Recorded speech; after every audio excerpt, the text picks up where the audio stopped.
Malaking pinsala ang tinamupon ng lalawigan ng Bataan sa hagupit ng habagat. Sa gitna ng unos, nagsimula ng bumangon ang mga residente. Nagsama-sama na nga ang ilang residente sa pagbibigay tulong sa mga sinalanta nilang kababayan. At may live report si Mab Gonzales. Mab? Ivan, Igan, Rhea, hindi na lang nga mga bahay kundi pati kabuhayan na apektuhan na ng bagyong Maring dito sa Bataan.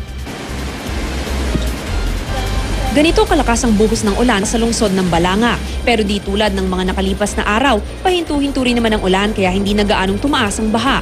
Pinakamalalim sa barangay ng Almacen sa Hermosa na umabot sa 4 na talampakan ng tubig.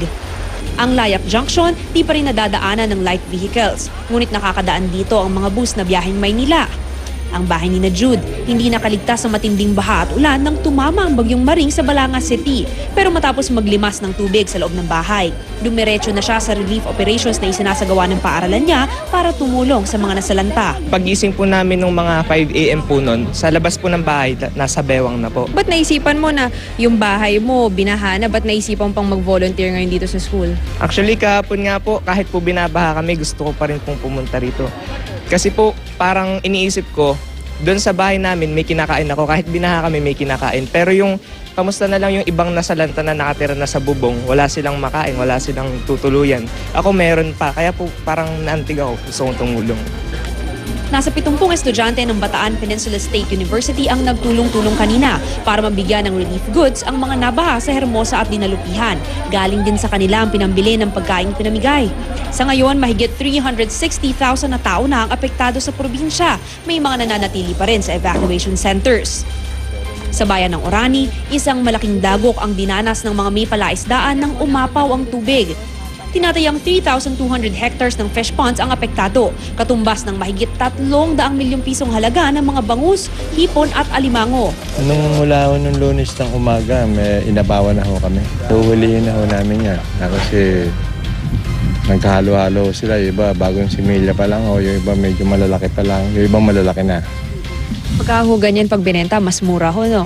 Kapag ganyan hong biglaan, mas mura ho eh. Sumilugi talaga.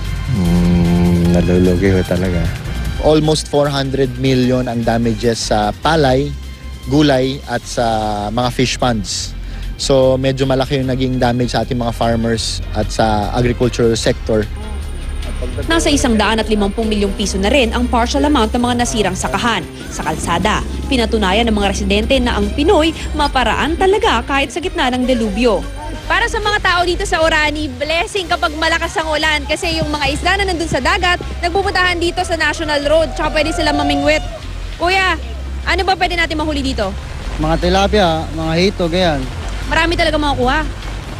Marami makukuha rito pag yung tubig tumaas. Eto, si Kuya, oh. Meron na siyang panghapunan. Igan, ngayon nga lang umuulan na naman dito sa lungsod ng Balanga. At mga 30-minute intervals nga, ipabalik-balik pa rin itong ulan. Kaya naman tuloy-tuloy pa rin ang relief operation sa buong probinsya. Samantala, paalala po ulit, walang pasok all levels, both private and public schools dito sa buong Bataan. Igan? Maraming salamat, Mab Gonzales.